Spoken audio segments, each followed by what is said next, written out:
അച്ഛനെ അവർക്കൊന്ന് പരിചയപ്പെടണമെന്ന്. ആവേശമുണർത്തുന്ന സംസാരം ഞാൻ കേട്ടു. ആരാ അവര്? ഇവിടെ അടുത്തുള്ളവരാ, മഹിളാ സമാജത്തിന്റെ പ്രവർത്തകരാ. അച്ഛൻ ഇവിടെ ഉണ്ടെന്നറിഞ്ഞപ്പോ പരിചയപ്പെടണമെന്ന് വലിയ നിർബന്ധം. മഹേഷ് ടൂർ പോയിരിക്കുന്നുകൊണ്ട് ഇവിടെ ആരും ഇല്ലാത്തതിനാൽ അവൻ പ്രത്യേകം നിർബന്ധിച്ചിട്ടാണ് ഞാൻ ഇവിടെ വന്നു നിൽക്കുന്നതെന്ന് നീ അവരെ ധരിപ്പിച്ചില്ലേ? നമ്മുടെ കുടുംബകാര്യം തന്നെ അവരെ അറിയിക്കുന്നേ. അല്ലെങ്കിൽ ഞാൻ മരുമോന്റെ വീട്ടിൽ വലിഞ്ഞു കയറി കിടക്കുകയാണെന്നല്ലേ അവര് വിചാരിക്കുക? വിചാരിച്ചാൽ എന്താ? എന്താന്നോ, ഞാനൊരു ഗാന്ധിയനല്ലേ മോളെ. ഒരു ഗാന്ധിയൻ അധികം ദിവസവും ആരുടെയും ഔദാര്യം സ്വീകരിക്കാൻ പാടില്ല എന്ന് മഹാത്മജി നമ്മെ പഠിപ്പിച്ചത് നീ മറന്നോ മോളെ? ആദർശം പറയാണ്ട് ആ തൊപ്പി കൂരി വെച്ചിട്ട് അച്ഛനൊന്ന് അപ്പുറത്തോട്ട് വന്നേ.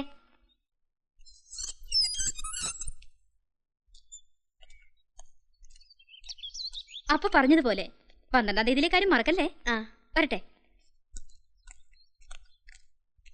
എന്താ മഹിളാ മണികൾ പതിവില്ലാതെ ഇവിടെ? പതിവില്ലാത്തതല്ലോ, ഇടയ്ക്കൊക്കെ ഞങ്ങൾ ഇവിടെ വരാറുണ്ട്. സാറ് കാണാഞ്ഞിട്ടാ. വരട്ടെ. ഇനി നോക്കണ്ട, മോങ്ങാനിരുന്ന പട്ടിയുടെ തലയിൽ തേങ്ങ വീണത് തന്നെ. ഉലഹന്നാൻ എന്താ പറഞ്ഞത്? ഒന്നുമില്ല, സ്വന്തം വീട്ടിലെ വല കയ്യെത്തി അടിക്കത്തില്ല, സമൂഹത്തിലെ മാറാല അടിക്കാൻ ഇറങ്ങിയിരിക്കുക. സമൂഹത്തിലെ മാറാല അടിച്ചിട്ട് സൗകര്യമായിട്ട് വീട്ടിലെ മാറാല അടിച്ച എന്താ കുഴപ്പം? കുഴപ്പമൊന്നുമില്ല, സമൂഹം വൃത്തിയായിട്ട് വരുമ്പോഴേക്കും വീട് ഭാർഗവി നിലയം പോലെ ആവില്ലേ മൃദുലയുടെ അച്ഛാ? അതെ അതെ അതെ. താൻ പറഞ്ഞത് അവൾക്ക് ഇഷ്ടായില്ലെന്ന് തോന്നുന്നു. എങ്ങനെ പറയാതിരിക്കും മഹിയുടെ അമ്മായിയച്ഛ? ഓരോ വീട് നന്നായ മതി, നാട് താനേ നന്നായിക്കോളും. അതാണല്ലോ ഇപ്പോഴത്തെ രാഷ്ട്രീയക്കാരും ചെയ്തുകൊണ്ടിരിക്കുന്നത്. അവരവരുടെ വീട് നന്നാക്കാനുള്ള തത്രപ്പാടിലല്ലേ? വളരെ ശരിയാ. തുറന്ന് ചോദിക്കുന്നുണ്ട്, വേറൊന്നും തോന്നരുത്. ഈ മദ്യവർജനം എന്ന് പറഞ്ഞ് നടക്കുന്നുണ്ട്, സാറിന് എന്ത് കിട്ടും? വെള്ളമടി നടക്കും. മദ്യ വ്യവസായികൾ സംഘടനയ്ക്ക് തരുന്ന സംഭാവന കൊണ്ട് യാത്രാ ചെലവും വെള്ളമടിയും നടക്കും. നാരങ്ങ വെള്ളം. മദ്യവർജന സമിതിക്ക് മദ്യ വ്യവസായികളാണോ സംഭാവന വരുന്നത്? പിന്നല്ലാതെ. ഞങ്ങൾ ഓരോ സമരങ്ങളും ജാഥകളും സംഘടിപ്പിക്കുമ്പോൾ വിളിക്കുന്ന മുദ്രാവാക്യങ്ങളിൽ എത്ര തവണയാ മദ്യം മദ്യം എന്ന വാക്ക് ആവർത്തിച്ച് പറയുന്നത്? മദ്യത്തിന് ഇതിൽ പരം ഒരു പബ്ലിസിറ്റി കിട്ടാനുണ്ടോ? ശരിയാ, അതിനവര് സംഭാവന തന്നേ പറ്റൂ. ഇപ്പൊ ഇവിടെ നമ്മൾ മാത്രമല്ലേ ഉള്ളൂ. തുറന്നു പറയണം, സാർ ഇതുവരെ ജീവിതത്തിൽ ഒരു തുള്ളി മദ്യം പോലും കഴിച്ചിട്ടില്ലേ? ഒരു തുള്ളി കഴിച്ചാൽ എന്തെങ്കിലും ആവൂടാ കഴുതേ. 1.5 കുപ്പി വരെ ഞാൻ ഒറ്റയ്ക്ക് ഇരുന്ന് ഇങ്ങനെ അകത്താക്കിയിട്ടുണ്ട്. മദ്യത്തിനെതിരെ പോരാടാനുള്ള ആവേശം അന്നാണ് എനിക്കുണ്ടായത്. ഉള്ളത് പറഞ്ഞാൽ അന്ന് തോന്നിയ ആവേശം സത്യത്തിൽ എനിക്കിപ്പില്ല. അത് സാർ ഇപ്പൊ കഴിക്കാത്തോണ്ടാ. വല്ലപ്പോഴും 1-2 പെഗ് വീശണം. അനാവശ്യം പുലമ്പരുത്. കുടിച്ചു തുടങ്ങിയാൽ പെഗ്ഗിൽ തീരത്തില്ല, കുപ്പിയിലേ നിൽക്കൂ. ഇന്നത്തെ വിലക്ക് നമ്മളെ കൊണ്ട് അത് താങ്ങാൻ പറ്റുമോ? വാസ്തവം. പുതിയ മിനിസ്റ്റർ വന്നിട്ടും വിലയിൽ കുറവൊന്നും ഇല്ലല്ലോ. പിന്നെ സാർ ഇവിടെ ഒറ്റയ്ക്കിരുന്ന് ബോറടിക്കാതിരിക്കാൻ കമ്പനി തരണമെന്ന് പറഞ്ഞിട്ടാ മഹേഷ് പോയത്. അതാ ഞാൻ വന്നത്. എന്ത്? അതെ, നേരെ ഇത്രയല്ലേ ആയുള്ളൂ. ഇപ്പൊ തന്നെ തുടങ്ങണോ? എന്ത്? പകലെങ്കിലും നിരോധനം ഏർപ്പെടുത്താന്ന് വിചാരിച്ചാ അതിനും സമ്മതിക്കില്ല. സോഡ നിർബന്ധം ഉണ്ടാവോ ആവോ? മോളെ 2 ഗ്ലാസ് ഇങ്ങനെ എടുത്തേ.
മൃദുലേ, മൃദുലേ. ആഹാ, ചേട്ടൻ വന്നോ? നാളെ വരുന്നല്ലേ പറഞ്ഞത്? എന്താ ഇതവൾ എടുത്തോണ്ട് പോയില്ലേ? പച്ചക്കറിക്കാരി വന്നിട്ട് ഞാൻ സാധനം മേടിച്ചോണ്ടിരുന്നപ്പോഴാ അപ്പുറത്തെ മാലതി ചേച്ചി വന്നത്. അവരുടെ മോനെ എൻട്രൻസിന് കിട്ടിയില്ല, ഇനി ബാംഗ്ലൂർ മറ്റോ കൊണ്ടേ ചേർക്കാൻ പോവാത്രേ. വേറെ എന്തൊക്കെ വിശേഷങ്ങളാ ചേച്ചി പറഞ്ഞത്. അവരുമായിട്ട് വർത്താനം പറഞ്ഞോണ്ടിരുന്ന സമയം പോണത് അറിയേയില്ല. സംസാരിച്ചോണ്ടിരിക്കുന്നതിനിടയ്ക്ക് ഞാനിത് ഇവിടെ വെച്ചു. ഇപ്പൊ എടുത്തേക്കാം. ദേ, ഇതൊന്ന് എടുത്തോണ്ട് പോയേ. ഞാനിവിടെ വരുമ്പോ ഫാൻ ഫുൾ സ്പീഡിൽ കറങ്ങുക. പച്ചക്കറിക്ക് കാറ്റ് കൊള്ളിക്കണമെന്ന് മാലതി ചേച്ചി പറഞ്ഞു. അയ്യോ, കറണ്ട് വന്നോ? മാലതി ചേച്ചിയോട്ട് സംസാരിച്ചോണ്ടിരുന്നപ്പോ പോയതാ. ചേച്ചി എന്നെ വിളിച്ചോ? ദേ, ഇതൊക്കെ കൊണ്ട് അടുക്കള വെച്ചേ. ഇവിടെ ഇരുന്ന് ആരെങ്കിലും എടുത്തോണ്ട് പോകത്തില്ലേ? ഇതേതാ ഈ പുതിയ സാധനം? മറ്റവളെ ഞാനങ്ങ് പറഞ്ഞു വിട്ടു. ഒരു വൃത്തി മെനയില്ലെന്നേ. ഇവിടെ കുഴപ്പമില്ല. മഹിളാ സമാജത്തിലെ രേണു ചേച്ചി ഏർപ്പാടാക്കി തന്നതാ. ഞാൻ പോയ ദിവസങ്ങളിലെ മുഴുവൻ പത്രം ഇതിന് പുറത്തുണ്ടല്ലോ. വന്ന ഉടനെ ഞാൻ അവളോട് പറഞ്ഞതാ ചേട്ടനതൊന്നും ഇഷ്ടമല്ലെന്ന്. ഇതുങ്ങളൊക്കെ ഒരു വഴിയാണെന്നേ. ആ വന്ന കാലം നിൽക്കാതെ ചേട്ടൻ ഡ്രസ്സ് മാറാൻ നോക്ക്.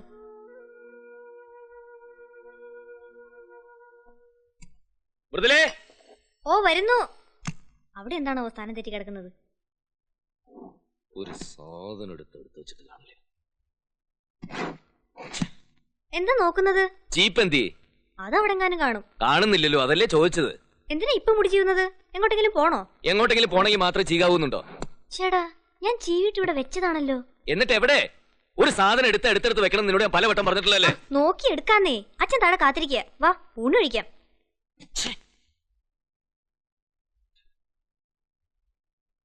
ചീപ്പ് ഇവിടെ ഇരിക്കുന്നു. ഇതെങ്ങനെ ഇവിടെ വന്നു? മാനത്തുനിന്ന് പറന്നു വന്ന് വീണു. എന്നോടാണ് ചോദിക്കുന്നത്. ഓ ഞാൻ ബെഡ്റൂമിൽ മുടി ചെയ്യിക്കൊണ്ടിരുന്നപ്പോഴേ താഴെ കോളിംഗ് ബെല്ല് കേട്ടു. ആരാന്ന് നോക്കാൻ വന്ന വഴിക്ക് ഇവിടെ വെച്ചതാ. അത് പിരിവുകാരായിരുന്നു. ഇതിൽ അപ്പടി മുടിയാണല്ലോ. ചീപ്പില് മുടിയല്ലാതെ പിന്നെ മുല്ലപ്പൂ കാണുവോ? ഈ ചേട്ടന്റെ ഒരു കാര്യം. അച്ഛാ കൈ കഴുകിക്കോളൂ.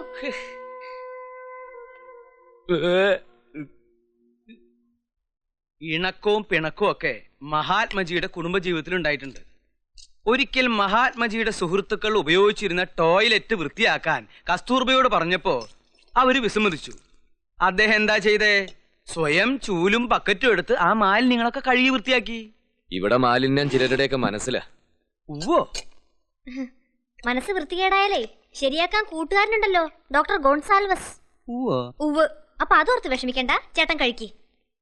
എന്തും ക്ലീൻ ചെയ്യാൻ ഇക്കാലത്ത് ആളെ കിട്ടും. പക്ഷേ വൃത്തികേടാവാതെ സൂക്ഷിക്കേണ്ടത് നമ്മളാണ്. വേറൊന്നുമില്ലേ? എന്താ ഇതൊന്നും പോരെ? ഇതൊന്നും എനിക്ക് ഇഷ്ടമല്ലെന്ന് എനിക്ക് അറിഞ്ഞൂടെ? അച്ഛൻ ഇതൊക്കെ ഇഷ്ട. അച്ഛനും ഇഷ്ടമുള്ളത് മരുമോനും ഇഷ്ടമല്ല, മരുമോനും ഇഷ്ടമുള്ളത് അച്ഛനും ഇഷ്ടമല്ല. ഇവിടെ രണ്ടടുക്കള വേണ്ടി വരുമെന്ന് എനിക്ക് തോന്നുന്നേ. അതൊരു ബുദ്ധിമുട്ടാവില്ലേ മോളെ? ആർക്ക് ബുദ്ധിമുട്ട്? ഇവിടെ നിൽക്കുന്ന ജോലിക്കാരിക്ക്. അല്ലാതെ എന്റെ ഭാര്യ കൈയനങ്ങി ഒരു പാത്രം എടുക്കുന്ന പ്രശ്നം ഉദിക്കുന്നില്ല. പിന്നെ ഞാനൊന്നും ചെയ്യാതിരിക്കല്ലേ? എന്നിട്ട് ഞാനൊന്നും കാണുന്നില്ലല്ലോ. ഓ കാണുന്നില്ലെങ്കിലേ അത് കണക്കിൽ എഴുതിയാ മതി. നിന്റെ